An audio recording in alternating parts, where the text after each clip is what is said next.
I never believed in love until William Cresswell broke my heart so completely that I had no choice but to rebuild it from ashes. And in that rebuilding, I discovered something far more valuable than love. I discovered myself. My name is Rosalind Pemberton, though for 7 years I carried the title of Duchess of Hartmore, a name that felt like borrowed silk against my skin, beautiful to behold, but never truly mine.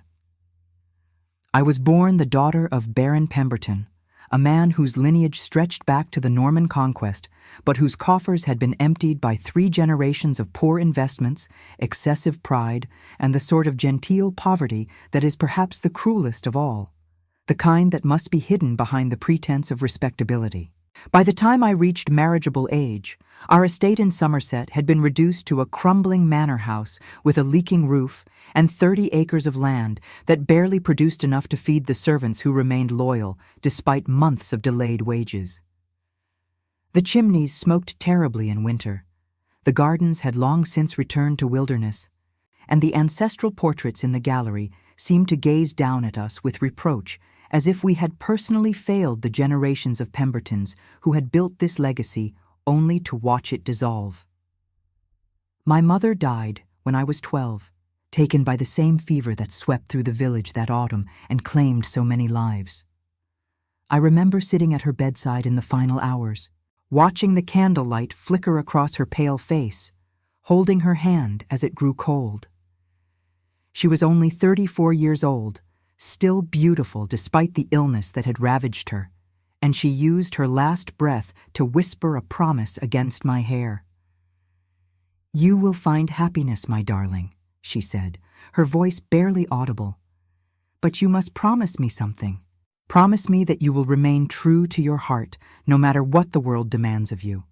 Promise me that you will never forget your worth, even when others try to diminish it." I promised, though I did not truly understand what she was asking. How could I? I was 12 years old, still a child, still innocent of the cruelties that life would soon teach me.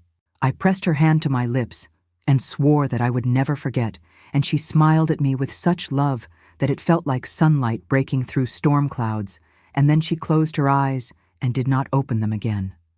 My father was never the same after that day. The light went out of him when my mother died, replaced by a grim determination to restore our family's fortunes through the only means available to a man of his station, the marriage market. He threw himself into this project with the same obsessive focus that he had once directed toward his scholarly pursuits, studying the genealogies of every eligible bachelor in England, calculating dowries and settlements with the precision of an accountant. I was paraded through London's seasons like a prized mare at auction, dressed in gowns we could not afford, wearing my mother's jewelry as proof of a prosperity that no longer existed. My father invented elaborate fictions about investments that would soon mature, about properties in the Americas that were generating substantial returns, about a grandmother's legacy that was tied up in probate. The lies tasted bitter on my tongue when I was forced to repeat them, but I understood that they were necessary for our survival. Season after season, I smiled and danced and made pleasant conversation with men who examined me with the same calculating interest with which they might examine a horse. Some found me pretty enough, but balked at my meager dowry. Others were willing to overlook my poverty, but proved to be so repulsive in character that even my desperate father could not stomach the match. And so the years passed, one disappointment after another, until I began to believe that I would spend my entire life in this limbo, forever on display, but never sold. I was 23 years old, practically a spinster by society's standards, when I first saw William Cresswell across the crowded ballroom at Lady Ashworth's winter gathering. The room was ablaze with candlelight, hundreds of flames reflected in mirrors and chandeliers until the whole space seemed to shimmer like something from a dream. I stood near the wall with my father, nursing a glass of champagne that had long since gone flat, watching the dancers swirl past in their silks and satins. And then I saw him. He stood apart from the other gentlemen, leaning against a pillar near the far end of the room with an air of deliberate isolation. His dark hair was swept back from a face that seemed carved from marble, all sharp angles and shadows, with cheekbones that could cut glass and a jaw set with what appeared to be permanent disapproval. His eyes were the most unusual shade I had ever seen, a gray so pale they appeared almost silver in the candlelight, and they surveyed the room with an expression of profound boredom that bordered on contempt. He was the most beautiful man I had ever seen, and something in my chest tightened at the sight of him, a sensation that was equal parts attraction and warning, as if some deep instinct recognized danger and was trying to pull me back from the edge of a cliff.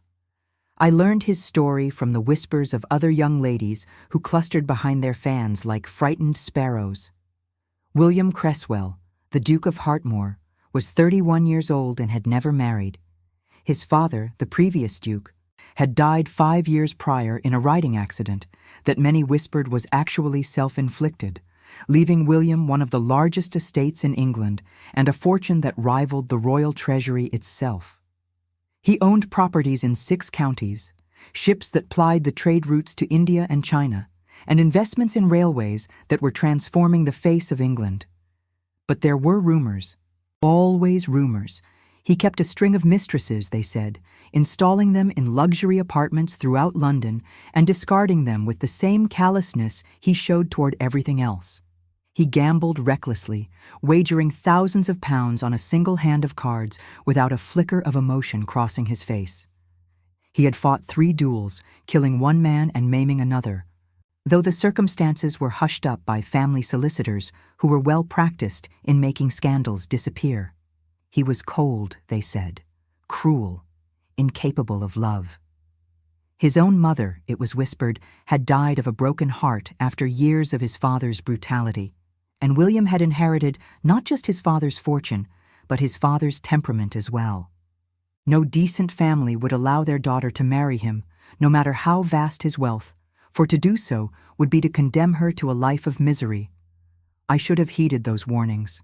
I should have turned away, returned my attention to the safer prospects my father had identified, resigned myself to a comfortable mediocrity rather than reaching for something that glittered so dangerously.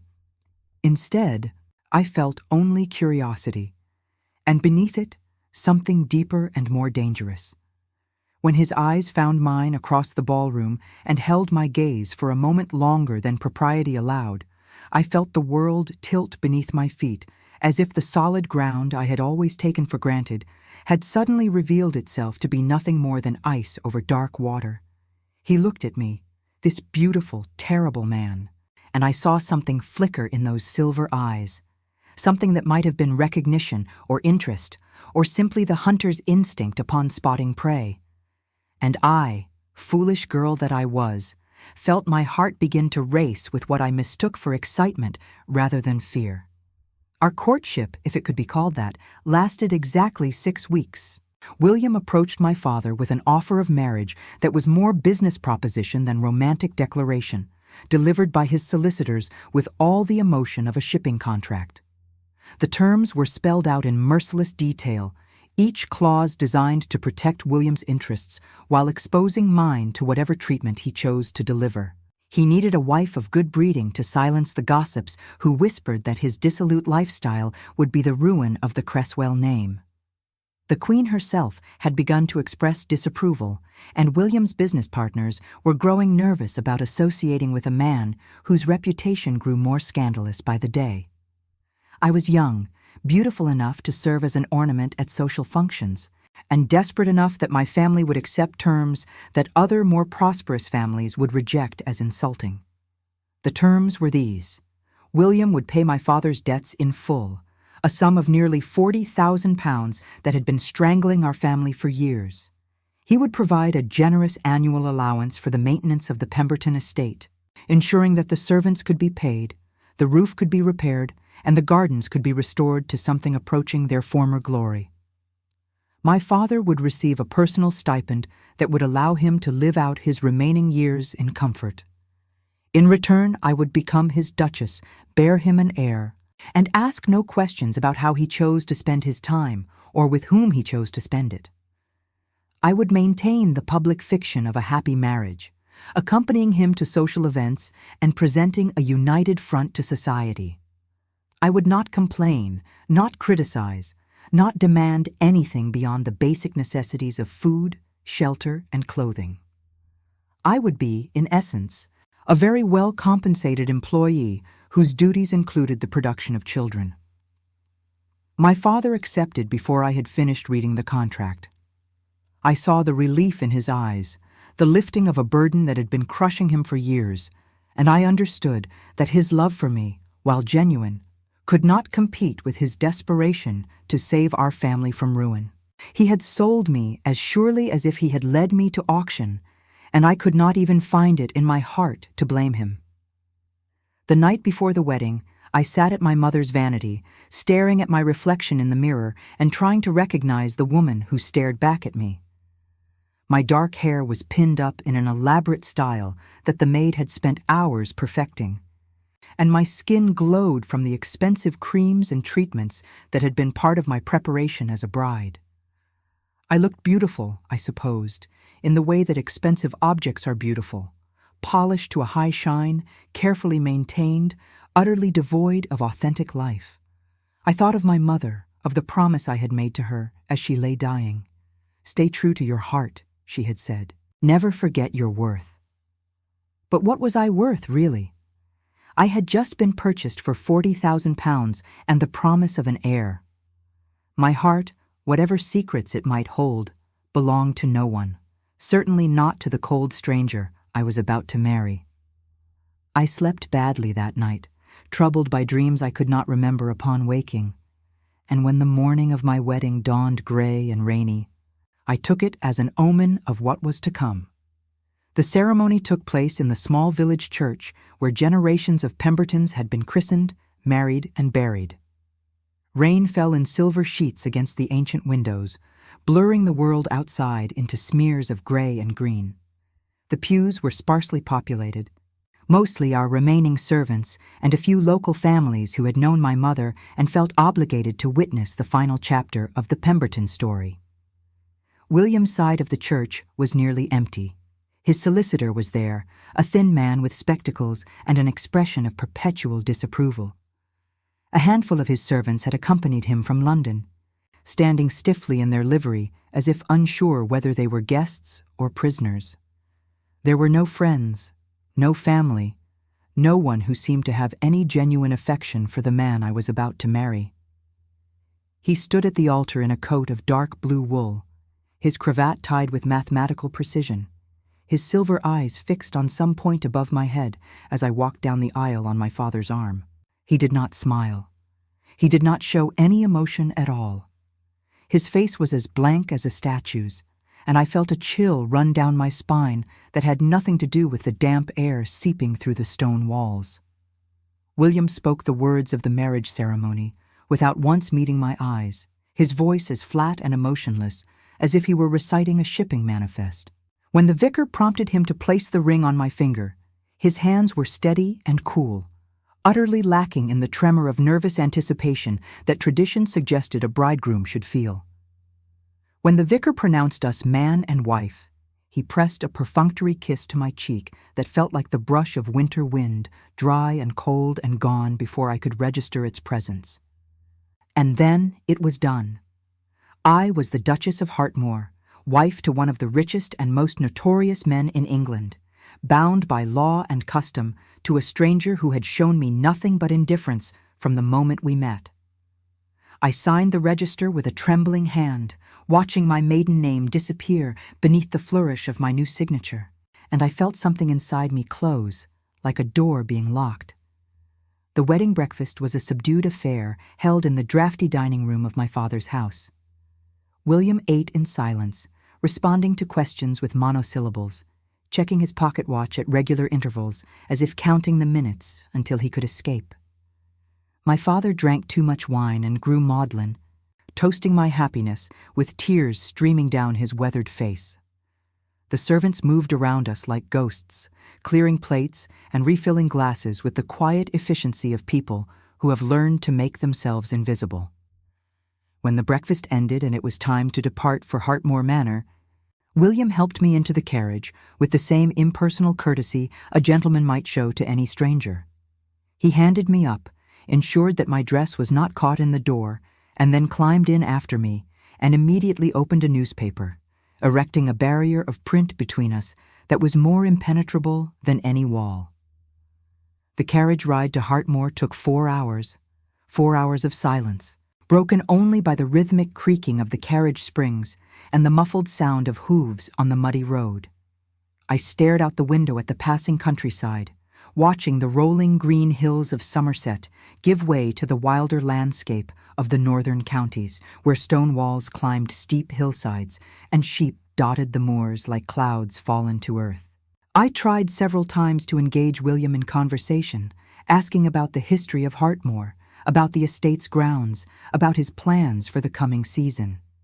He responded with brief, non-committal answers that effectively ended each exchange before it could develop into anything resembling dialogue. After the 3rd or 4th attempt, I fell silent, understanding that my efforts were not welcome. When we finally turned onto the long drive that led to the manor, I gasped aloud despite myself, forgetting for a moment my determination to show no emotion. Hartmoor Manor rose from the earth like a castle from a fairy tale, its grey stone towers and Gothic spires reaching toward the stormy sky as if trying to touch the clouds. The house was enormous, far larger than anything I had imagined, with wings spreading out on either side like the arms of some great stone giant. Hundreds of windows glittered in the fading afternoon light, watchful as eyes, and I had the unnerving sensation that the house itself was examining me, judging me, finding me wanting. The ground stretched as far as I could see in every direction, manicured lawns giving way to formal gardens, then to ancient forests, whose trees had been old when the Norman conquest was still a recent memory. In the distance, I could just make out the silver ribbon of a river winding through the valley, and beyond it, the purple smudge of mountains that mark the border of the estate. It was the most magnificent house I had ever seen, and it filled me with a terror I could not name. William closed his newspaper at last, glancing out the window with an expression that might have been boredom, or might have been something else entirely. "Welcome to Hartmoor," he said, and there was no warmth in his voice, no pride or pleasure. Only the flat statement of a fact. "This is your home now." The words should have been comforting. They were not. That first night, after a dinner eaten in silence at opposite ends of a mahogany table that could have seated 30, William came to my chambers to fulfill his husbandly duties. I had been expecting this, of course, had steeled myself for it throughout the long hours of the day, but nothing could truly prepare me for the reality. He knocked on my door at precisely 10 o'clock, as if he had scheduled the consummation of our marriage like any other business appointment. I was sitting at my dressing table in my nightgown, my hair loose around my shoulders, trying to calm the frantic beating of my heart. "Enter," I called, and my voice sounded strange to my own ears, thin and frightened. He came in and closed the door behind him. He was still dressed in his evening clothes, and in the candlelight, his face looked harder than ever, all shadows and sharp edges. He stood for a moment just inside the doorway, regarding me with an expression I could not read. "I trust you understand what is expected of you," he said. I swallowed hard and nodded. "Yes? Good." He crossed to where I sat and offered me his hand, helping me rise from my chair with the same impersonal courtesy he had shown throughout the day. Then he led me to the bed and extinguished all but one of the candles, plunging the room into near darkness. What followed was not cruel, exactly. He did not hurt me, did not take any pleasure in my discomfort. But there was no tenderness in his touch, no warmth in his eyes, no whispered words of affection or reassurance. He performed his duty with the same mechanical efficiency he seemed to bring to all things, his face impassive, his body going through motions that might as well have been choreographed for all the passion they contained. When it was over, he rose from my bed without a word and returned to his own chambers, leaving me alone in the darkness with tears streaming silently down my face. I tell you this, not to elicit pity, for I have long since moved beyond the need for such things. I tell you this so you will understand what came after. I tell you this so you will know why I stayed, why I tried so desperately to make something beautiful from the ashes of my arranged marriage. I tell you this so you will understand the depth of my transformation and the price I paid to become the woman I am today. The first weeks at Hartmore Manor passed in a blur of orientation and adjustment.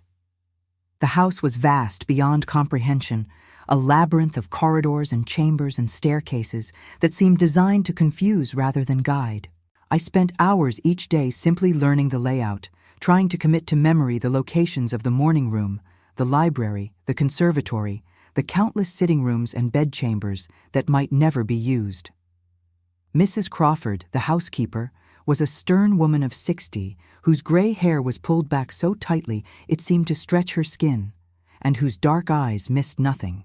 She had served the Cresswell family since William's grandfather's time, had witnessed the rise and fall of 2 dukes before him, and she regarded me with an expression of polite neutrality that masked what I suspected was deep disapproval.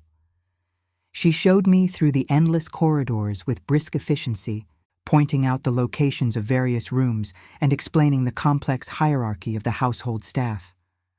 I was not the wife she had hoped for her master, I understood. I was a nobody, a baron's daughter with an empty purse and a pretty face, hardly worthy of the Cresswell legacy that stretched back centuries. "If I may be frank, Your Grace," she said one afternoon as we stood in the portrait gallery, surrounded by generations of Cresswells, who gazed down at us with varying degrees of haughtiness. "The staff will follow your instructions, as is proper. But you should know that they have their own ways, their own traditions. It will take time to earn their trust." I understood her meaning. I was an outsider, and I would remain an outsider until I proved myself worthy of acceptance. Whether that would ever happen remained to be seen. The staff numbered 43, from Mr. Thorne, the butler, whose ramrod posture and impeccable manners set the tone for the entire household, down to the youngest scullery maid, a girl of 14 who scrubbed pots in the kitchen and seemed terrified every time I so much as looked in her direction. They treated me with the deference my title demanded, curtsying when I passed and calling me Your Grace with careful precision, but none of the warmth I had known from our servants in Somerset. I was their mistress, but I was not their friend. I was a stranger in my own home, a ghost drifting through rooms that held centuries of history that did not belong to me. William was absent more often than not during those early weeks. He kept apartments in London and spent most of his time there, attending to what he vaguely described as business matters. He left the morning after our wedding night without any explanation beyond a note informing me that he would return in a fortnight and that I should direct any questions to Mr. Thorne or Mrs. Crawford. I knew, of course, that his business in London included activities that had nothing to do with commerce. The gossip columns were full of sightings of the Duke of Hartmore at various gambling establishments, opera houses, and society events, always in the company of beautiful women whose names I trained myself not to remember. Lady this and Mrs. that, widows and wives and women of no particular reputation, all of them more worldly and sophisticated than I could ever hope to be. I tried not to think about what he did with them, tried not to imagine him touching them with more warmth than he had ever shown me.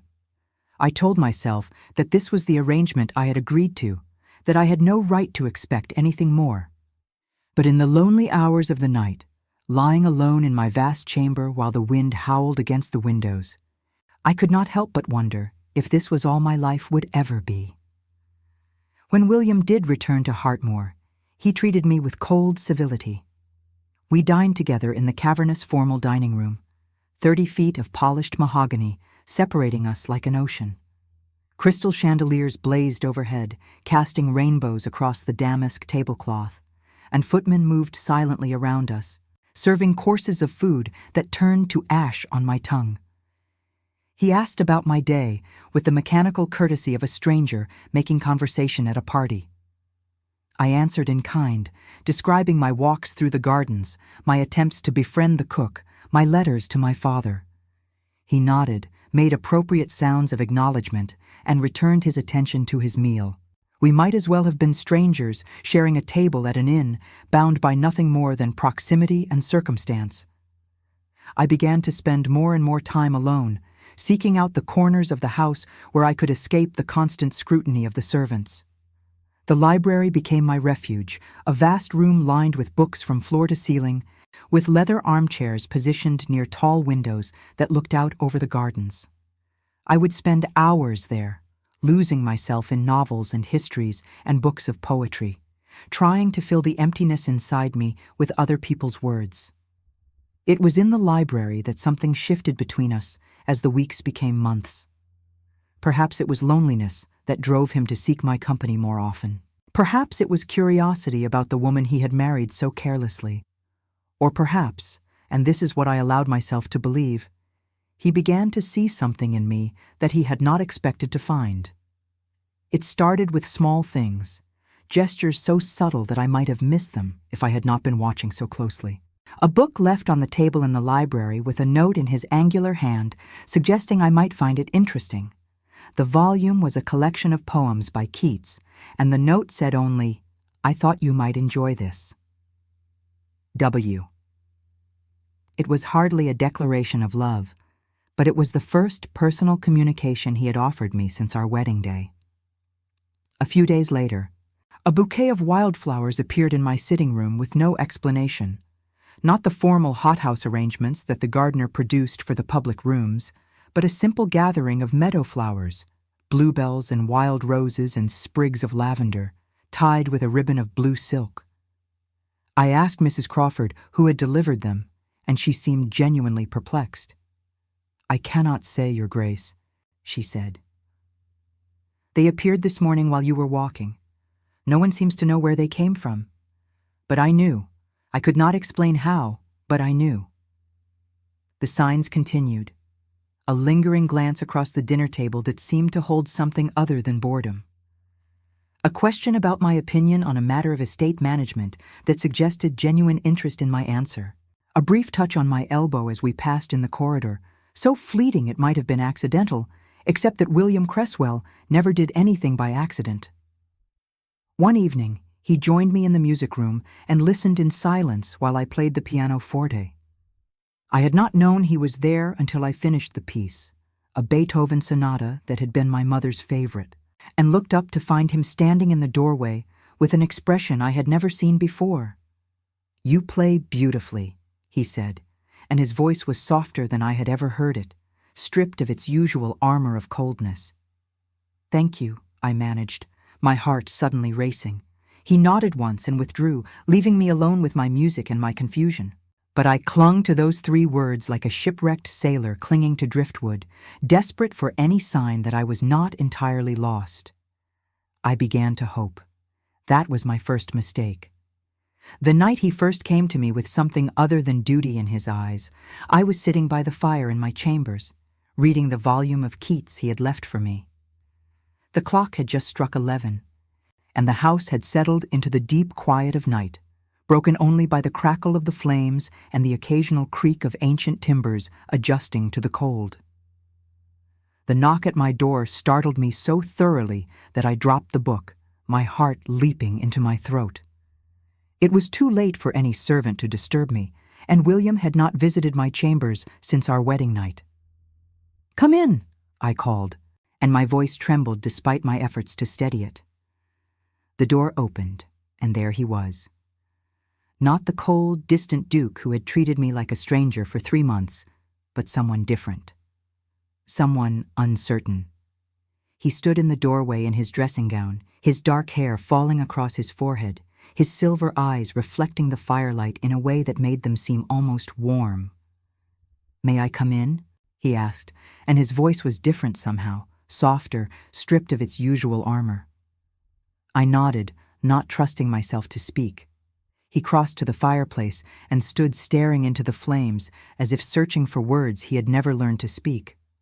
The silence stretched between us, filled with things unsaid and questions unasked, and I found that I could not look away from him. When he finally spoke, his words came haltingly, as if each one cost him tremendous effort. "I find myself thinking of you," he said, still not looking at me. "When I am in London, at the club, at the theater, I find myself wondering what you are doing, whether you are happy, whether you think of me at all. I think of you," I whispered, because it was true, because I had thought of nothing else since the moment I first saw him. He turned then, and the look in his eyes made my breath catch. There was hunger there, yes, the same hunger I had seen in other men's eyes at ballrooms and dinner parties. But beneath it was something more vulnerable, something that looked almost like fear. "I do not know how to be a husband," he said. "I do not know how to be anything other than what my father made me.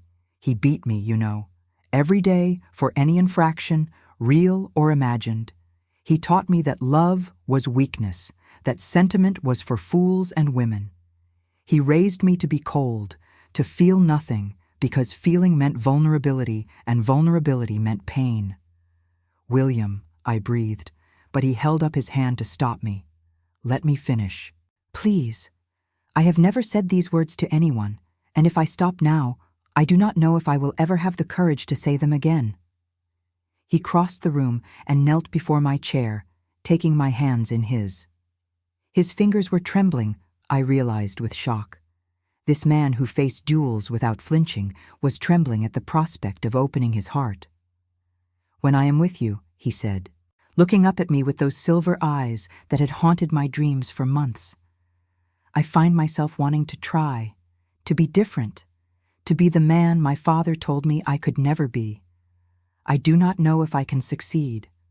I do not know if the damage he did can ever truly be undone. But for you, Rosalind, I want to try."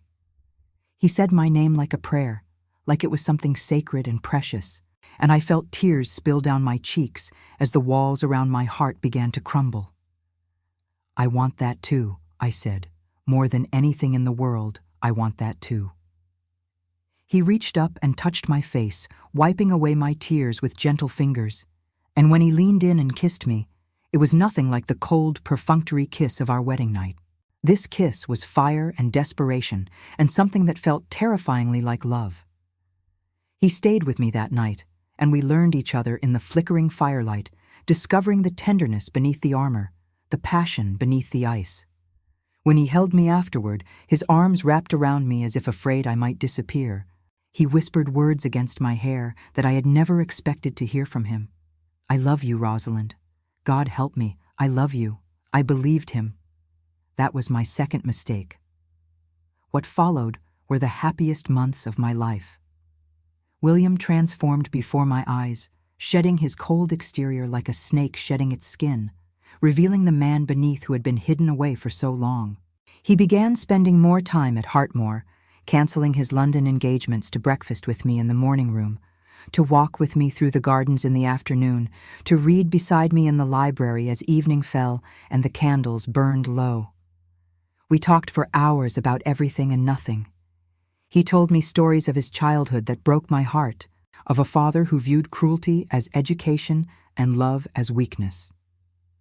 He told me about his mother, a gentle woman who had tried to protect him and been crushed by her husband's brutality until there was nothing left of her but a hollow shell. He told me about the loneliness that had calcified around his heart until he no longer believed himself capable of feeling anything at all. In return, I told him of my own sorrows, of my mother's death and my father's desperation, of the years I had spent preparing myself for a marriage of convenience while secretly dreaming of something more. I told him that I had not expected to find love with him, but that love had found me anyway, blooming in the cold soil of our arranged union like a flower pushing through winter snow. We became inseparable. I accompanied him on rides across the estate, learning the names of all the tenant farmers and their families, discovering the hidden corners of the land that would become my home. He taught me to shoot, laughing with delight when I proved to have a natural talent for it, and we spent long autumn afternoons in the fields, bringing down pheasants and returning home wind-swept and happy. The servants began to look at us differently.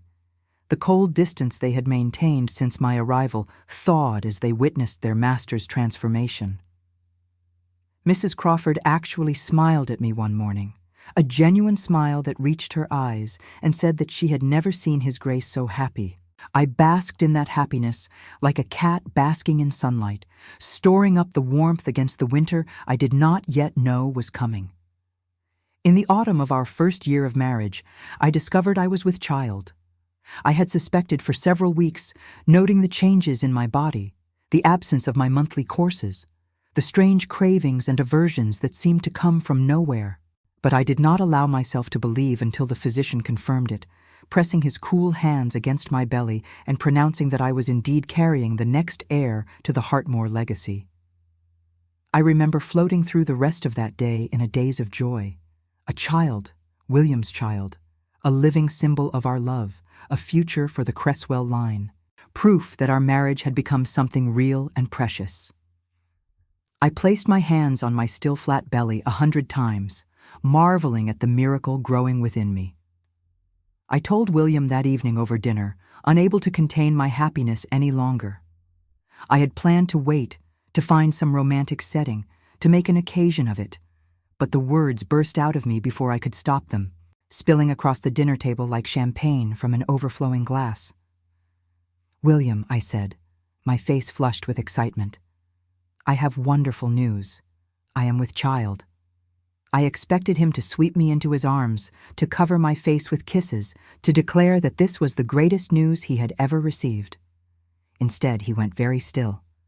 His face, which had softened so much over the past months, seemed to harden before my eyes. The warmth drained out of his expression, replaced by the familiar mask I had thought was gone forever. His silver eyes went flat and cold, and I watched in confused horror as the man I loved disappeared, leaving behind the distant stranger I had married. "That is good news," he said finally, and his voice was as cold as it had been on our wedding day. "I am pleased." He returned his attention to his plate, cutting his meat with precise mechanical movements, refusing to meet my eyes. The silence stretched between us, heavy with all the things I could not say, all the questions I could not ask. When dinner ended, he excused himself early, claiming a headache, and did not come to my chambers that night. He did not come the following night either, or the night after that. Days passed, then weeks, and the tender intimacy we had built together seemed to dissolve like morning mist in the face of his renewed coldness. He was unfailingly polite, solicitous of my health in my delicate condition, but the warmth was gone, replaced by a distance that felt more absolute than any physical separation. I tried to reach him. I left notes in his study, reminding him of inside jokes we had shared, of tender moments we had experienced. I waited for him in the library at the hour he usually appeared, but he stopped coming. I wrote him letters, pouring out my confusion and my love, begging him to tell me what had changed. He did not respond. His trips to London resumed, growing longer and more frequent. He would disappear for weeks at a time, leaving me alone in the vast emptiness of Hartmore, surrounded by servants who looked at me with pity they could not quite hide.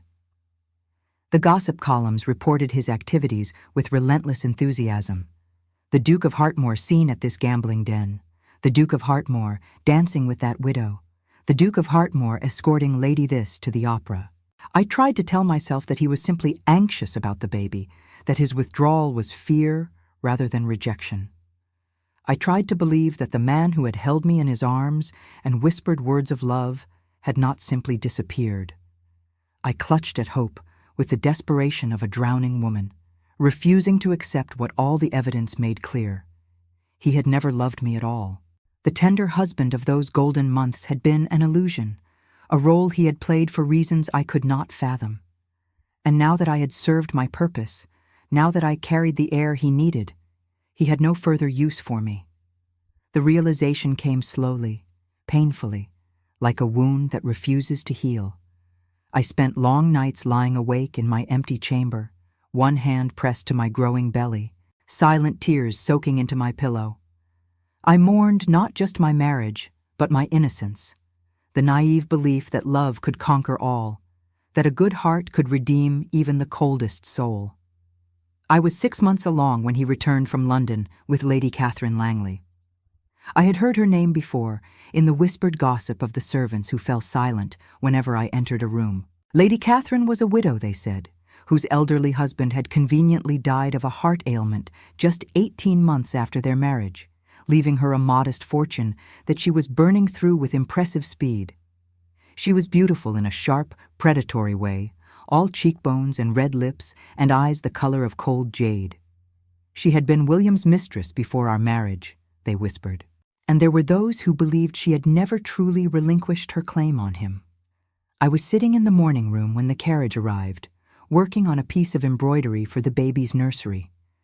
The work was delicate, requiring careful attention, and it gave me something to focus on beyond the constant ache in my heart. I had chosen a pattern of roses and forget-me-nots, the same flowers my mother had embroidered on my christening gown, and the familiar motions of needle and thread brought me a measure of peace. The crunch of wheels on gravel made me look up. Through the rain-streaked window, I saw the Hartmore carriage pull up to the front entrance, and I watched as William handed a woman down from it. She was wearing emerald silk, a color so vivid it seemed to glow against the gray afternoon, and her copper hair was arranged in elaborate ringlets beneath a fashionable hat. She looked up at the manor with an expression of proprietary satisfaction that made my stomach turn. William followed her gaze, and for a moment his eyes seemed to find mine through the window. He looked away quickly, his jaw tight, and led Catherine up the front steps and out of my sight. I set down my embroidery with hands that had begun to tremble. I told myself that this was nothing, that Catherine was simply a guest, that her presence meant nothing beyond basic hospitality. But I could not make myself believe it. William entered the morning room 10 minutes later, alone. He stood in the doorway, his dark coat spotted with rain, his expression carefully blank. He did not apologize for his long absence. He did not ask about my health or the baby. He simply stood there, watching me with those silver eyes that had once looked at me with love and now showed nothing at all. "Lady Catherine will be staying in the East Wing," he said finally, indefinitely. The words hit me like a blow. I set down my teacup carefully, amazed at how steady my hands were when my entire world was crumbling around me. "Your mistress," I said, and my voice was calm, so calm. "You are installing your mistress in our home?" He had the grace to flinch, but only slightly. "You must have known this was a possibility when you agreed to our marriage," he said. I was clear about my expectations. This should not come as a surprise. "You told me you loved me," I whispered. Something flickered in his eyes, something that might have been guilt or regret or the last dying ember of whatever he had once felt for me. But it was gone before I could name it, extinguished as thoroughly as a candle flame in a storm. I was. "Confused," he said.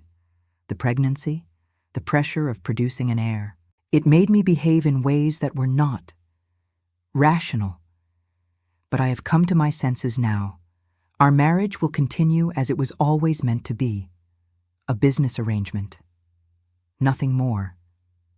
I stared at him, this stranger who wore the face of the man I loved, and I felt something break inside me. Not my heart. That had been broken weeks ago, in the endless nights of waiting and hoping. This was something deeper. Some final fragile thread of hope that had been all that was holding me together. "And if I refuse," I said, "if I tell you that I will not tolerate this humiliation." "Then you are free to leave," he said, and his voice was as cold and flat as the winter sea. "But you will leave with nothing. No money, no support, no claim to the child you carry. I will have the marriage annulled on grounds of your mental instability, and you will spend the rest of your life in disgrace. Your father's debts will come due immediately, and your family will be ruined." He spoke these words calmly, as if discussing the weather, and I understood then that I had never known him at all. The tender man who had held me in his arms, who had whispered words of love against my hair, who had promised to try to be better, that man had been a fiction, a role he had played for reasons I could not fathom. This cold, cruel aristocrat was the real William Cresswell, and I had been a fool to believe otherwise. "I have business to attend to," he said when I did not respond. "We will speak no more of this. I trust you will behave appropriately in Lady Catherine's presence. She is my guest, and you will treat her with the courtesy her station deserves." He left me then, and I sat alone in the morning room as the afternoon light faded and the rain continued to fall, my hands pressed to my swollen belly where his child grew, and I wept until I had no tears left. The weeks that followed were the darkest of my life. Catherine Langley installed herself in the East Wing as if she owned the place, sweeping through the corridors in her silks and jewels, treating the servants with imperious disdain, looking at me with an expression of barely concealed triumph whenever our paths crossed. She dined with William every evening while I ate alone in my chambers, claiming illness that was not entirely feigned. The sight of food made me nauseous, though whether from the pregnancy or from the constant state of anguish in which I lived, I could not say. She accompanied William to church on Sunday, while I sat in the back pew with my head bowed, feeling the weight of every pitying glance, every whispered comment. The humiliation was complete. Everyone knew. The servants, the tenants, the neighboring families who had once accepted my invitations to dinner, they all knew that the Duke of Hartmore had installed his mistress in his wife's home, and that his wife was too weak to do anything about it. The servants, who had never fully warmed to me, now looked at me with something worse than indifference. I saw pity in their eyes, and beneath it, the cruel satisfaction that comes from watching someone fall. I was no longer the Duchess of Hartmore in anything but name. I was a cautionary tale, a warning to other young women about the dangers of marrying above their station. Only Mrs. Crawford showed me any kindness. She brought me extra blankets when the nights grew cold, ensuring that my fire was always well stoked and my chambers comfortable. She ensured that my meals were prepared exactly as I liked them, even when my appetite had all but vanished. She said nothing about the situation. What was there to say? But communicated with a gentle squeeze of my hand, a sympathetic glance, an extra cup of tea brought without being asked. I understood then why she had been so cool to me when I first arrived. It was not disapproval, but protection. She had seen other young wives brought to this house, had watched them ground down by the cruelty of Cresswell men, and she had armored her heart against caring for them. That she cared for me now was both a comfort and a burden. I spent most of my time in the library, finding solace in books that transported me away from my miserable reality. I read novels of adventure and romance, histories of ancient civilizations, volumes of poetry that gave voice to sorrows I could not express. I read until my eyes ached and my back hurt from sitting too long in the same position, until the candles burned down to stubs and the fire died to embers. It was there, on a gray November afternoon, with rain beating against the windows and my 8th month of pregnancy weighing heavily upon me, that I first met James Holloway. I did not hear him enter. I was lost in a book, curled as comfortably as my swollen belly would allow in my favorite armchair, when a voice startled me from my reading. "Forgive me, Your Grace. I did not mean to disturb you." I looked up to find a man standing near the doorway, his hat in his hands, his expression apologetic. He was perhaps 40 years of age, with kind brown eyes and hair the color of autumn leaves, threaded through with silver at the temples. His clothes were well made but not ostentatious, the attire of a professional man rather than an aristocrat, and he carried himself with a quiet dignity that spoke of education and breeding. "I was looking for a volume on agricultural yields," he continued. "I apologize for interrupting your reading." "Please," I said, gesturing to the shelves, "do not let me keep you." He moved through the library with the ease of long familiarity, selecting a thick volume from a high shelf and tucking it under his arm. He was about to leave when he paused near my chair, seeming to wrestle with himself about something. "Forgive me if I overstep," he said finally, "but I want you to know that not everyone in this house approves of the current situation. There are those of us who remember what a duchess should be, and who see clearly what has been done to you." I stared at him. This stranger who had offered me the first words of genuine kindness I had received in weeks. "And who are you," I asked, "to speak so boldly to your mistress?" He smiled, and there was warmth in it that made something in my chest loosen. "James Holloway, Your Grace. I serve as the estate administrator. I have been in this position for 3 years now, since Mr. Davies's retirement. It is my duty to manage the tenant farms, oversee the accounts, and ensure that Hartmoor remains profitable." He paused. "It is also, I believe, the duty of every honorable man to speak truth to those in positions of power, even when that truth is uncomfortable." I considered him for a long moment. This unusual man who seemed so out of place in a house full of people who averted their eyes from my suffering. "Thank you, Mr. Holloway," I said at last, and I was surprised to find that I meant it. "Your words are appreciated." He bowed formally, his expression grave but kind. "I am at your service, Your Grace. Should you ever need anything at all, I hope you will not hesitate to ask." He left then, and I sat alone with my books and my sorrow, but something had shifted. For the first time since Catherine's arrival, I did not feel entirely alone. After that day, I began to notice James Holloway more often. He was a fixture of the estate, I realized, constantly moving between the tenant farms and the main house, consulting with Mrs. Crawford about household accounts, meeting with William in the study to discuss matters of business. He was efficient and unobtrusive, a man who clearly took pride in his work and performed it with quiet excellence. Our paths crossed regularly in the library, which seemed to be a refuge for both of us. We began to talk, first about books. We discovered a shared love of history and philosophy, and then about other things. He told me about his late wife, Margaret, who had died of consumption 5 years earlier after a long illness that had drained both his savings and his spirit. He told me about the grief that had never fully healed, about the nights he still reached for her in his sleep, only to find the bed empty beside him. He told me about his childhood in Yorkshire, about his father who had been a country clergyman with more books than money, about his education at Oxford that had prepared him for a career as a solicitor until a scandal involving a corrupt partner had destroyed the practice and his reputation along with it. He had come to Hartmoor seeking anonymity and a fresh start, and he had found in the management of the estate a purpose that gave meaning to his diminished life. In return, I found myself telling him things I had never told anyone, not even William during our brief season of intimacy.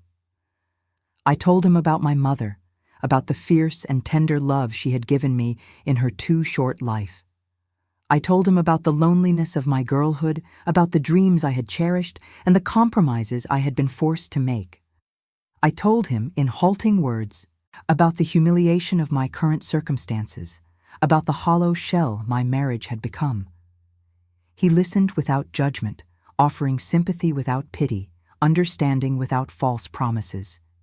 He never touched me inappropriately, never said anything that could be construed as romantic interest.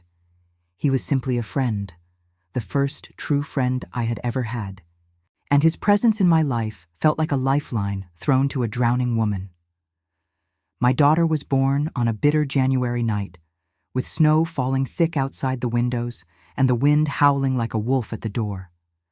The labor was long and difficult, lasting nearly 20 hours, and there were moments when I was certain I would not survive it. But Mrs. Crawford stayed by my side throughout, holding my hand and wiping my brow and murmuring words of encouragement that cut through the haze of pain. William did not come. He had been informed when my pains began, but he sent word that he was occupied with important matters and could not be disturbed. Catherine was with him, of course. I later learned that they had spent my labor playing cards in the drawing room, laughing and drinking champagne while I screamed and bled in the chamber above. But none of that mattered when the midwife placed my daughter in my arms. She was perfect, small and red-faced and furious at being thrust into the cold world, with a cap of dark hair and eyes that I somehow knew would turn silver like her father's. She looked up at me with an expression of such startled wonder that I burst into tears, overwhelmed by a love so fierce and immediate that it felt like being struck by lightning. "I will call you Arabella," I whispered, pressing my lips to her tiny forehead, "and I will love you every moment of every day for the rest of my life." William came to see her the following afternoon, presenting himself at my chamber door with an expression of grudging duty. He examined her briefly, pronounced her healthy, and instructed the nurse to keep her out of his way. Then he left without a word to me, returning to whatever pleasures awaited him in Catherine's company. I watched him go, and I felt the last fragile hope I had been holding on to finally die. He would never love me. He would never love our daughter. We were obligations to him, nothing more, responsibilities to be discharged with the minimum possible effort. But as I looked down at Arabella's sleeping face, I made her a silent vow. She would never know the helplessness I felt. She would never be dependent on the goodness of men who could change their minds at any moment. She would grow up knowing her own worth, her own power, and she would never have to fight the battles I was fighting now. Somehow, some way, I would find a path to freedom. Not just for myself, but for her. I did not yet know how. But I knew that I would die trying. Months passed. Arabella grew from a squalling newborn into a curious infant who tracked movements with her silver eyes and reached for everything within her grasp. She was the light of my existence, the reason I rose each morning and the comfort that sustained me through the lonely nights. When I held her, I could almost forget the misery of my circumstances, could almost believe that love was possible even in this cold and cruel house. Catherine remained ensconced in the East Wing, her presence a constant reminder of my humiliation. She had grown bolder as the months passed, no longer bothering to maintain even the pretense of propriety. She sat at the head of the table when William entertained guests. She wore jewelry that should have been mine by right. She issued orders to the servants as if she were the duchess, and I, merely a poor relation, allowed to remain out of charity. I endured it all. I had no choice. I had no money of my own, no family powerful enough to intervene, no legal recourse in a society that granted husbands absolute authority over their wives. Divorce was theoretically possible, but practically ruinous, a stain that would follow me and Arabella for the rest of our lives. And William had made clear what would happen if I tried to leave without his permission. I would lose everything, including my daughter. So I stayed. I stayed, and I endured, and I poured all my love into Arabella. And I prayed for something to change, even though I had long since stopped believing that prayers were ever answered. It was James Holloway who changed everything. He found me in the library on a gray autumn afternoon, Arabella sleeping in a basket at my feet. I was attempting to read, but my mind kept wandering to the conversation I had overheard that morning. Catherine telling William that they should send me to the country estate in Scotland, where I would be out of the way and no longer an embarrassment at social functions. William had not agreed, but he had not refused either, and I had spent the day in a state of quiet terror, wondering if I was about to be exiled from my own home. James entered with an expression of barely contained agitation, closing the door behind him and crossing to where I sat with unusual urgency. "Your Grace," he said, his voice low, "I must speak with you about something of great importance, something I have discovered that you must know." I set down my book, my heart beginning to race. "What is it?" I asked. "What have you found?" He withdrew from his coat a sheaf of papers, yellowed with age and covered in dense legal script. "I was reorganizing the archive room," he explained, looking for old surveys of the northern tenant farms that I needed for a boundary dispute. "And I found these," hidden behind a false panel in one of the cabinets. They appear to have been concealed deliberately, many years ago. He handed me the papers, and I began to read. At first, the legal language was impenetrable, a maze of wherefores and heretofores and parties of the first and second part that seemed designed to obscure rather than illuminate. But as I read further, certain phrases began to emerge from the confusion, standing out like signal fires in the darkness. Transfer of deed, full ownership, all lands and properties known as Hartmore Manor and its attendant estates. James, I breathed, my hands beginning to tremble. What is this? He knelt beside my chair, his kind eyes grave and urgent. These are the original deeds to Hartmore Manor, he said, along with documentation showing that the Cresswell family mortgaged the estate 40 years ago to cover substantial gambling debts incurred by the previous Duke, William's father. The mortgage was purchased by a man named Edmund Clark, a railway magnate who had risen from humble origins to become one of the richest men in England. He sat on the debt for decades, collecting interest but never calling in the loan. I shook my head, struggling to understand. But what does this have to do with me? I asked. I have never heard of Edmund Clark. James reached out and gently turned the pages to a document near the back of the stack. Edmund Clark died 15 years ago, he said. He left his entire fortune, including the Hartmore mortgage, in a trust administered by solicitors in Edinburgh. The trust was to remain untouched until his sole heir could be located and informed of their inheritance. His eyes met mine, and in them I saw something I did not understand: excitement, triumph, and beneath it, a fierce protective anger on my behalf. Your Grace, he said softly, Edmund Clark was your mother's father, your grandfather. The room seemed to spin around me. I gripped the arms of my chair, struggling to make sense of what he was telling me. That is impossible, I managed. My mother's family were minor gentry from Devonshire. My grandfather was a country squire who died before I was born. There was no fortune, no railway magnate. That is what you were told, James agreed. But it was not the truth. I have spent the past weeks researching, writing letters, following the trail of evidence wherever it led. And the truth is this: your mother's father was indeed Edmund Clark, born into poverty in Manchester and risen to immense wealth through the railways. But he was ashamed of his common origins and estranged from his only daughter after she eloped with your father against his wishes. He disinherited her publicly, loudly, in front of witnesses who ensured the whole of society knew of his displeasure. James paused, his expression softening. But he could not bring himself to cut her out entirely, he continued. The trust was his way of providing for her descendants while maintaining the fiction of estrangement. He died believing she had no children, and the solicitors in Edinburgh have been searching for his heir ever since. They did not know your mother had married or that she had a daughter. It was only when I wrote to them, pretending to be researching genealogies for a scholarly work, that the connection became clear. I looked down at the papers in my hands, these fragile documents that held the power to change everything. Are you saying, I whispered, hardly daring to voice the words aloud, that I own Hartmore Manor? James nodded slowly, a smile breaking across his earnest face. Not just the manor, Your Grace, the entire estate, all 20,000 acres, all the tenant farms, every building and field and forest as far as you can see.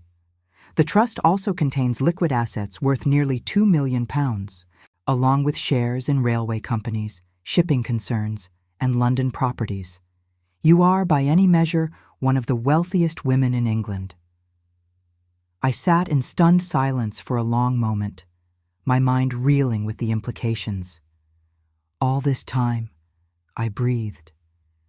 While William treated me like a beggar he had graciously condescended to marry, while Catherine lorded her position over me as if I were a servant to be tolerated, I was the true owner of everything they valued.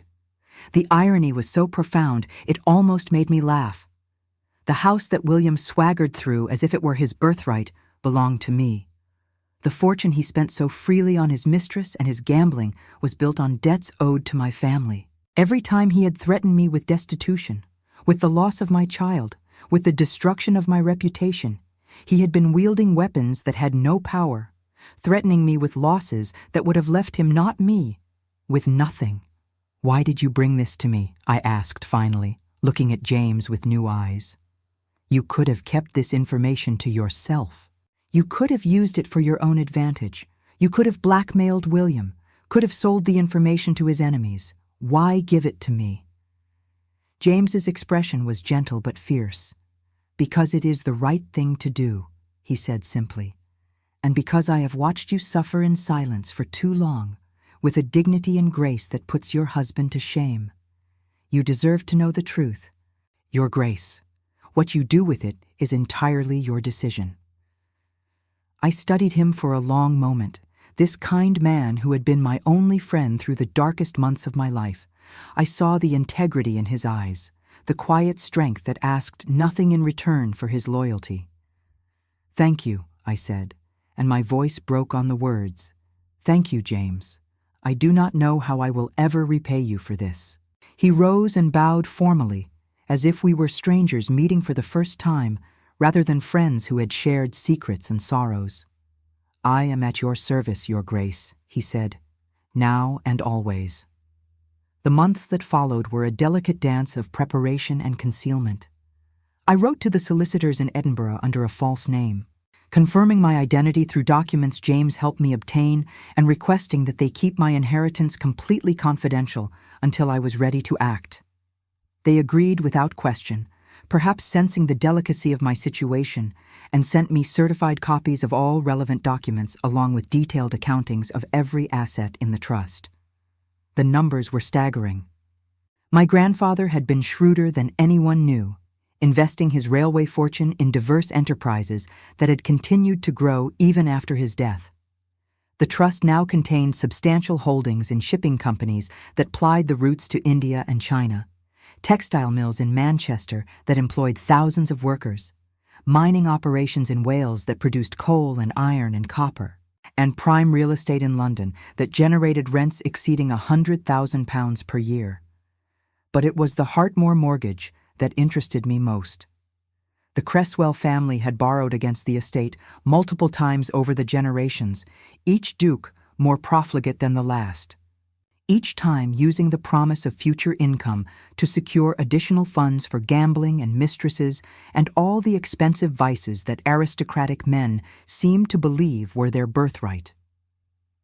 My grandfather had acquired these debts patiently, one by one, until he held the note on virtually everything the Cresswell family believed they owned.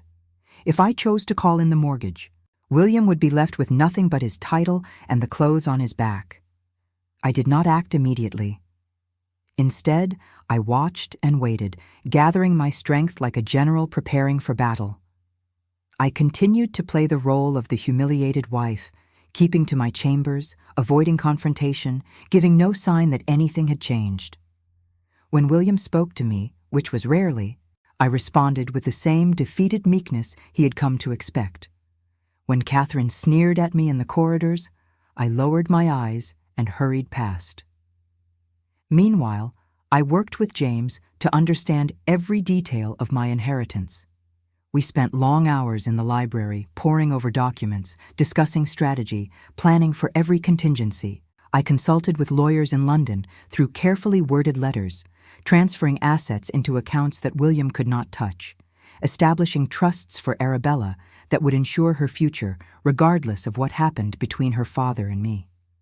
I also began to pay attention to the household in ways I never had before. I learned the names of every servant, their histories, their grievances, their hopes and fears. I discovered that William had not paid wages in 3 months, that the staff remained only out of loyalty to the Cresswell name and fear of finding themselves without references in the middle of winter.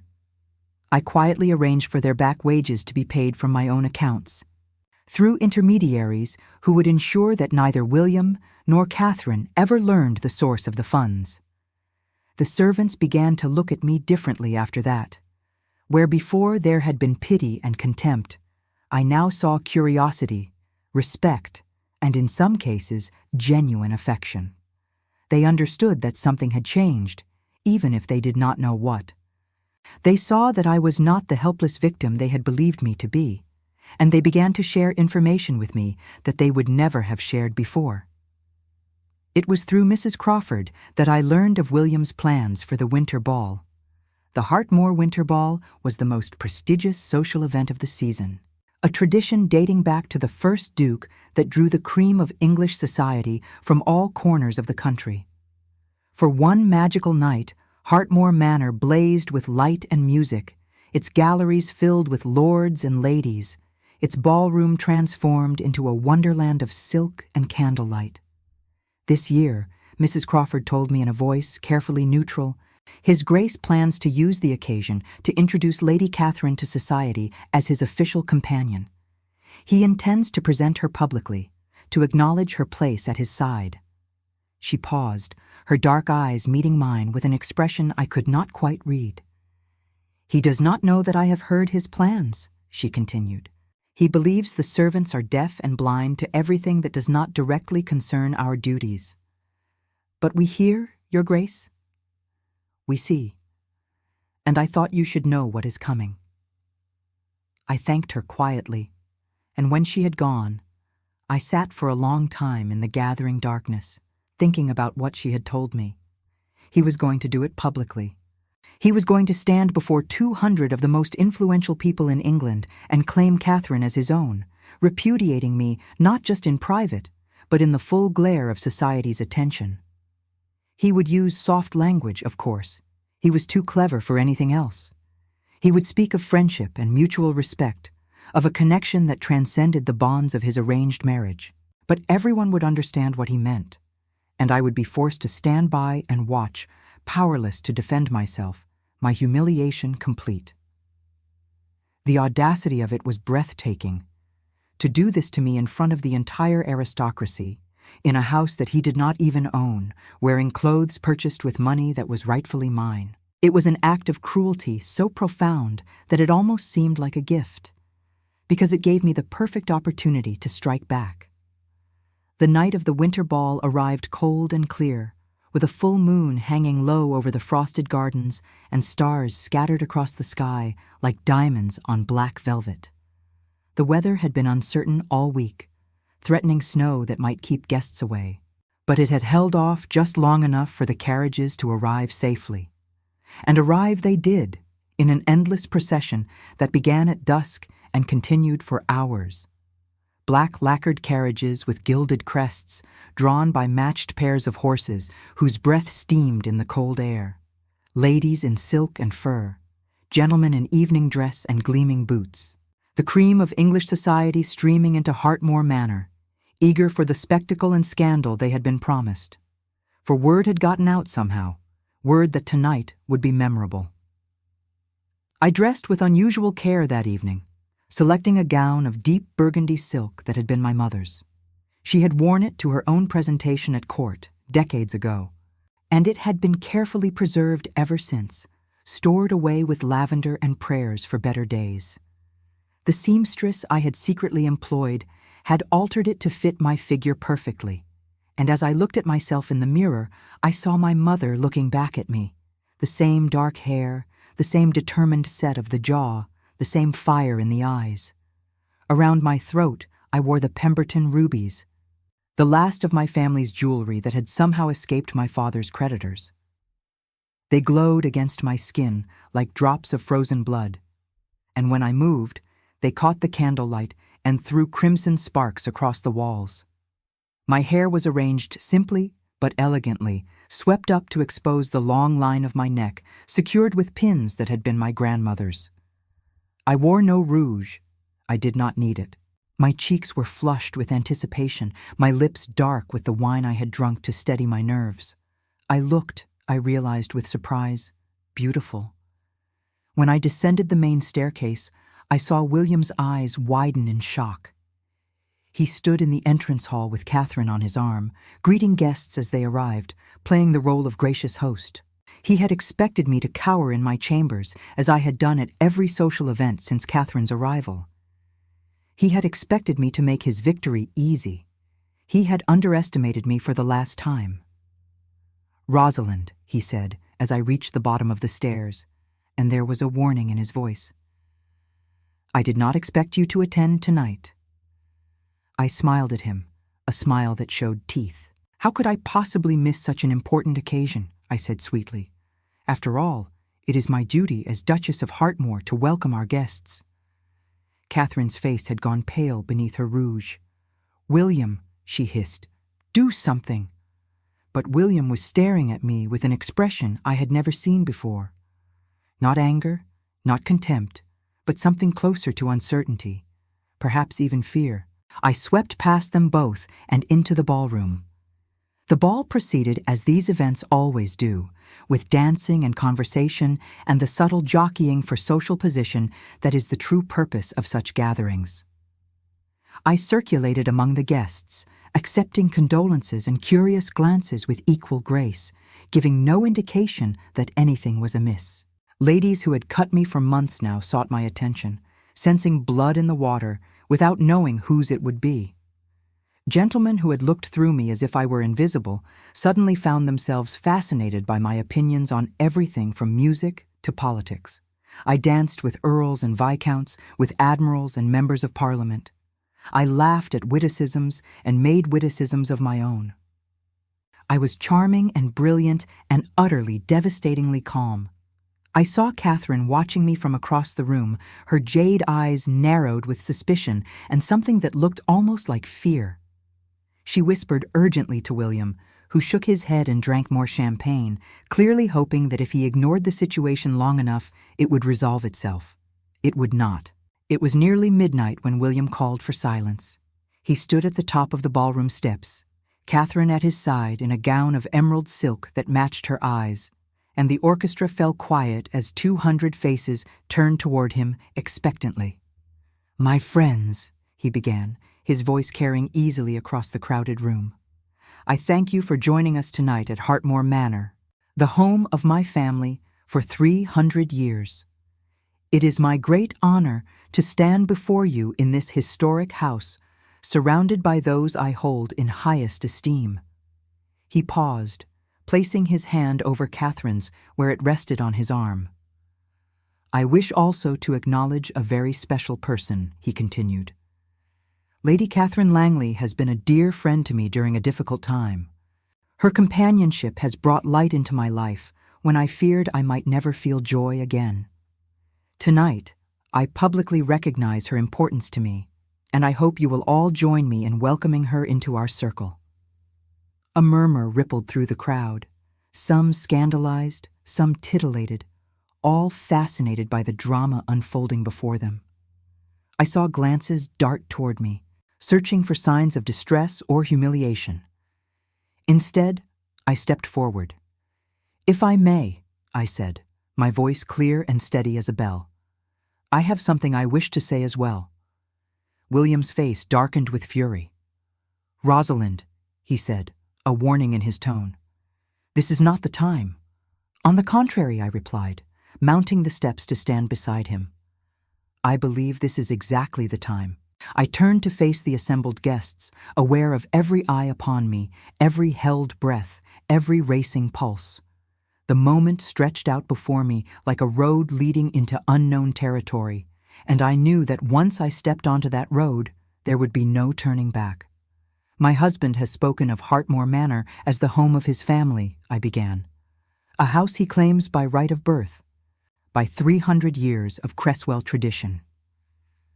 But I wonder how many of you know the true history of this estate. How many of you know that the Cresswell family mortgaged this land decades ago, that they have been living on borrowed money and borrowed time ever since?" William's hand closed around my arm with bruising force. "That is enough," he hissed. "You will be silent or I will have you removed." I looked at him, and I smiled. "No," I said. "I will not." I continued speaking, my voice carrying to every corner of the ballroom. "What none of you know, what even my husband does not know, is that those mortgages were purchased by my grandfather, Edmund Clark. Upon his death, they passed into a trust that has been held for me since birth. I reached into my reticule and withdrew a sheaf of documents, the certified copies that the Edinburgh solicitors had prepared. As of this moment, I announced, I am exercising my rights as the legal owner of Hartmore Manor and all its attendant properties. My husband has 30 days to vacate the premises. The room erupted into chaos. Ladies gasped and clutched at their escorts. Gentlemen exclaimed and demanded explanations. Somewhere a glass shattered against the marble floor, the sound cutting through the tumult like a gunshot. The orchestra sat frozen with their instruments in their hands, unsure whether to play or flee. William's face had gone white as chalk, all the blood draining from his features as if he had been struck a mortal blow. His grip on my arm slackened, then fell away entirely. "You are lying," he breathed. "This is some kind of trick." I handed him the documents. "These are certified copies of the deeds, mortgages, and trust agreements," I said. "The originals are held by solicitors in Edinburgh, who will be delighted to verify their authenticity. You will find everything in perfect order. Every word I have spoken tonight is true." He stared at the papers in his hands, and I watched as the arrogance drained from his face, replaced by something I had never seen there before. Terror. Lady Catherine, meanwhile, had backed away from William as if he were carrying plague. Her beautiful face was twisted with shock and calculation as she rapidly reassessed the situation. "You told me the estate was secure," she said, her voice rising to a shriek. "You told me the money would never run out. You promised me that I would be a duchess." I turned to her with a smile that held no warmth. "I am afraid my husband has been less than honest with both of us," I said, "though I suspect your disappointment is of a rather different nature than mine." She looked at me, then at William, and something ugly passed across her beautiful face, the look of a predator who has just realized that her prey has escaped. "I will not stay for this humiliation," she spat. "You have made a fool of me." She gathered her skirts and swept from the ballroom, leaving William standing alone on the steps. Clutching the documents that proved his ruin, while 200 guests stared at him, with expressions ranging from shock to gleeful schadenfreude. I turned to the assembled crowd and spread my hands in a gesture of gracious apology. "I must beg your forgiveness for the interruption to our festivities," I said. "Please continue to enjoy the evening. The champagne is excellent, and the orchestra knows a great many lovely waltzes." I descended the steps and walked through the parting crowd, my head held high, my heart pounding so hard I feared everyone could hear it. The guests drew back to let me pass, and I saw their faces as they did. Not pity anymore, but respect, admiration, even awe. I had transformed myself in a single moment from a pathetic victim into a woman of power and substance, and they would never look at me the same way again. When the last carriage had departed in the small hours of the morning, and the servants had begun to extinguish the thousands of candles that had lit the ballroom, I went in search of William. I found him in the library, slumped in a chair before the dying fire, an empty bottle of brandy on the table beside him. He looked up as I entered, and in his eyes I saw something I had never expected to see: defeat. "You have destroyed me," he said, his voice hollow and cracked. "Everything I am, everything my family has been for 300 years. Gone in an instant. You have made me a laughingstock, a beggar, a man without property or prospects." I crossed to the chair opposite him and sat down, arranging my skirts with deliberate care. "You destroyed yourself," I said quietly. "I merely revealed the truth." He laughed, a harsh sound without humor. "The truth?" "Yes. The truth is that I am a fool who married a woman for her meager dowry without realizing she was richer than I could ever dream. The truth is that I threw away something precious because I was too afraid to hold on to it." He looked at me then, really looked at me, perhaps for the first time since those golden months when I had believed he loved me. "I did love you," he said quietly, and his voice broke on the words. those months when we were happy together. It was not a lie. I know you have no reason to believe me now, but it was not a lie. Then why? I asked, and the question I had carried for 2 years finally escaped my lips, burning like fire. Why did you turn away from me? Why did you bring that woman into our home? Why did you treat me as if I were nothing? He was silent for a long moment, staring into the dying embers of the fire as if they held answers he could not find within himself. Because I was afraid, he said finally. I felt things for you that I had sworn I would never feel for anyone. My father taught me that love was weakness, that sentiment was for fools and women who had nothing better to do. He beat that lesson into me with his fists and his words until I believed it as surely as I believed the sun would rise each morning. He passed a hand over his face, and I saw that it was trembling. When you told me you were carrying our child, he continued, I realized that I had become everything he despised. Soft, vulnerable, capable of being hurt. The thought of loving that child, of loving you, of having something that could be taken from me, it was unbearable. So I ran. I convinced myself that what I felt was not real, that I had been manipulated somehow, that I needed to return to the man I had been before you changed me. He looked at me with eyes that glistened in the firelight. I brought Catherine back because she was safe, he said. With her, I felt nothing. And feeling nothing was so much easier than feeling everything. I listened to his words, and I felt something stir in my chest, something I had thought long dead. Not love. Love could not survive what he had done to me. Not forgiveness. Forgiveness would take time and proof that might never come. But understanding.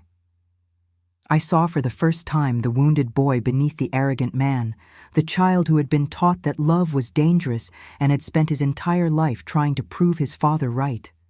It was not enough. Understanding did not erase 2 years of cruelty, did not heal the wounds he had inflicted or mend the trust he had shattered. But it was a beginning. You have 30 days, I said, rising from my chair. Use them to decide what kind of man you want to be. I left him alone with his regrets, and I climbed the stairs to the nursery where my daughter slept. Arabella was 18 months old now, growing more beautiful every day, her silver eyes and dark hair a reminder of both her parents. She lay in her cradle with one small fist pressed against her cheek, completely unaware of the revolution that had taken place in the ballroom below. I stood watching her for a long time, my heart so full of love that it felt like it might burst. You will never know the helplessness I felt, I whispered to her sleeping form. You will never be dependent on the goodness of men who can change their minds at any moment. You will grow up knowing your own worth, your own power, and you will never have to fight the battles I fought tonight. It was the best gift I could give her, and it was a gift I had only been able to give because I had finally learned to give it to myself. The years that followed brought changes I could never have anticipated. I moved with Arabella to a beautiful estate in Dorset that was part of my inheritance, a honey-colored house set among rolling hills that swept down to the distant glimmer of the sea. James Holloway came with us, serving as administrator of my properties with the same quiet excellence he had shown at Hartmoor. William did not contest my claim to the estate.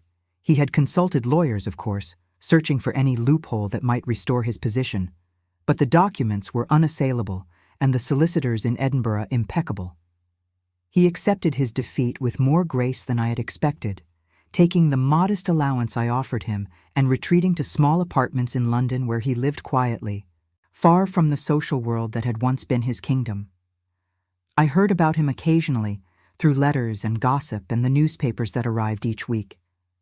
He had given up gambling, they said. He had broken with Catherine Langley, who had quickly attached herself to a wealthy viscount whose fortune was more secure. He was working now as a legal advocate for women who had been abandoned by their husbands, using his knowledge of the law to help those who had no other recourse. I did not know what to make of this transformation. Part of me suspected it was performance, a calculated attempt to rehabilitate his reputation and perhaps regain my favor. But another part, the part that remembered the wounded man who had wept in the library, wondered if change was truly possible, if even the most hardened heart could learn to feel. He wrote to me occasionally, brief letters that asked after Arabella's health and reported on his activities without demanding a response. I read these letters carefully, searching for signs of insincerity, and found none. He seemed genuinely committed to his new path, genuinely remorseful for the man he had been. I did not write back at first. I was not ready, but I did not throw his letters away. I kept them in a drawer, evidence that perhaps the story was not yet finished. When Arabella was 3 years old, I allowed William to visit her for the first time. He arrived at Thornfield on a golden autumn afternoon, looking older and thinner than I remembered, his dark hair now threaded with silver, his arrogant bearing softened into something closer to humility. He spent the afternoon playing with Arabella on the lawn, making her laugh with silly faces and games of chase. I watched from the window of my study, feeling emotions I could not name. He was good with her, I realized, patient and gentle and fully present in a way he had never been during our marriage. When he left that evening, Arabella cried and asked when the nice man would come back. I told her soon, and I found to my surprise that I meant it. The visits continued. Once a month at first, then twice, then weekly, as trust slowly rebuilt between us. William proved himself a devoted father, present in ways he had never been during our marriage, earning Arabella's love through consistency and attention. He asked nothing of me beyond permission to see his daughter, made no demands, no complaints, no attempts to rekindle what we had lost. And slowly, gradually, something began to change between us as well. It started with small things. A shared laugh at something Arabella said. A moment of understanding in his eyes when I spoke of my mother's memory. A touch of hands when he passed me a cup of tea that lingered just a moment longer than necessary. I was cautious. I had every reason to be. But I found myself looking forward to his visits, found myself noticing when the carriage was due to arrive, found myself choosing my gowns with more care than the occasion required. James noticed, of course. He knew me too well to miss the signs. "Are you certain about this, Your Grace?" he asked one evening as we sat on the terrace watching the sunset. "He hurt you terribly." "I know," I said. "I have not forgotten. But I believe people can change, James. I believe I am proof of that myself." He was quiet for a long moment, and when he spoke, his voice was gentle. "I will support whatever decision you make," he said. "But please, be careful. Guard your heart. You have worked too hard to rebuild it, to see it broken again." I reached out and touched his hand, this dear friend who had given me back my power and asked nothing in return. "Thank you," I said, "for everything." It was 5 years after the winter ball when William finally spoke the words I had been waiting to hear. We were walking in the gardens at Thornfield, Arabella running ahead of us chasing butterflies, when he stopped and turned to face me with an expression of profound seriousness. "Rosalind," he said, and his voice trembled. "I need to tell you something. Something I should have said years ago, but I was too proud and too frightened. I waited, my heart pounding." He took my hands in his, holding them gently, reverently. "I love you," he said. "I have loved you since those first months of our marriage, when you showed me what it meant to be truly seen by another person. And I have loved you every day since, even when I was too broken and too afraid to show it. I know I have no right to ask for anything from you, not after what I did. But I need you to know that I am not the man I was. I will never be able to undo the harm I caused. But I swear to you, on my life and on our daughter's life, that I will spend whatever years remain to me trying to deserve you, if you will give me the chance." I looked at him. This man who had been my husband and my tormentor, and now knelt before me with his heart in his hands. I thought of the years of pain, the humiliation, the loneliness. I thought of the walls I had built around my heart, the vows I had made to myself that I would never be vulnerable again. And then I thought of Arabella, of the joy she found in her father's presence. I thought of the man William had become, the quiet dedication with which he had rebuilt his life. I thought of the 100 small kindnesses he had shown me over the past years, the patience with which he had waited, the respect he had earned through actions rather than words. I thought of forgiveness. Not forgetting, never forgetting, but releasing the bitterness that had poisoned my heart for so long. "Stand up," I said softly. He obeyed, his expression uncertain and hopeful. I reached up and touched his face, feeling the familiar planes and angles beneath my fingertips. "If you ever betray me again," I said, "if you ever give me reason to doubt your commitment or your love, I will destroy you so completely that what happened at the winter ball will seem like a kindness by comparison. Do you understand?" He nodded, a smile breaking across his face despite the gravity of my words. "I understand," he said. "I will not fail you again, Rosalind. I swear it on everything I am." I pulled him down to me then, and when our lips met, it was like coming home after a long and difficult journey. We married again that autumn, in a small ceremony at the village church near Thornfield, with only Arabella and James and a few close friends in attendance. It was nothing like our first wedding. No rain, no coldness, no sense of doom. The sun shone warm through the ancient windows, and William spoke his vows with tears streaming down his face, meaning every word. He never recovered ownership of Hartmore. I kept everything in my name, a protection for myself and for Arabella that I would never relinquish. But he never asked me to do otherwise. He seemed to understand that some things could not be undone, that trust once broken must be rebuilt one careful brick at a time. We had 2 more children in the years that followed, a son named Edmund after my grandfather, and a daughter named Margaret after James's late wife. Our family grew and thrived in the Dorset sunshine, surrounded by love and laughter and the kind of happiness I had once believed was only possible in novels. James remained with us always, my dearest friend and most trusted advisor. He never married again, though I sometimes wondered if he might have loved me in a different way than he ever spoke aloud. If he did, he never let it interfere with his friendship or his joy in our happiness. He became a second father to our children, teaching them Latin and history and the names of every plant in the garden. The last time I saw Hartmore Manor, I was 53 years old. William and I had returned for the 20th anniversary of the refuge for abandoned women that we had founded in the house's west wing. It had grown over the years into a sprawling enterprise, providing shelter and education and legal assistance to hundreds of women who had nowhere else to turn. I stood on the terrace where I had once watched William parade his mistress before me, and I felt nothing but gratitude, not for the pain, never for the pain, but for who the pain had made me become. William joined me, his silver hair gleaming in the sunset light, his hand finding mine with the ease of long practice. "Do you remember?" he asked quietly, "when you stood in that ballroom and destroyed my world?" "I remember," I said. "I remember thinking that I was taking everything from you, and now?"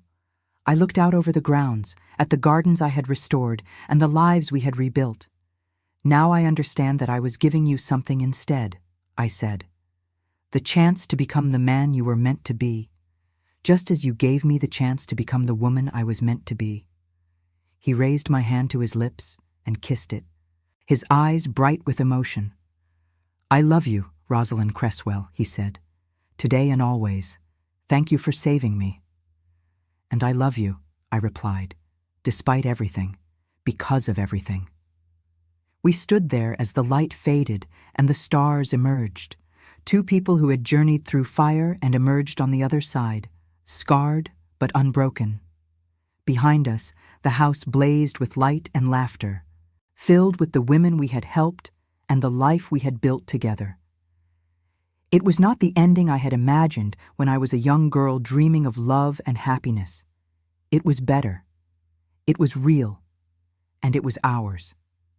I never believed in love until William Cresswell broke my heart so completely that I had no choice but to rebuild it from ashes.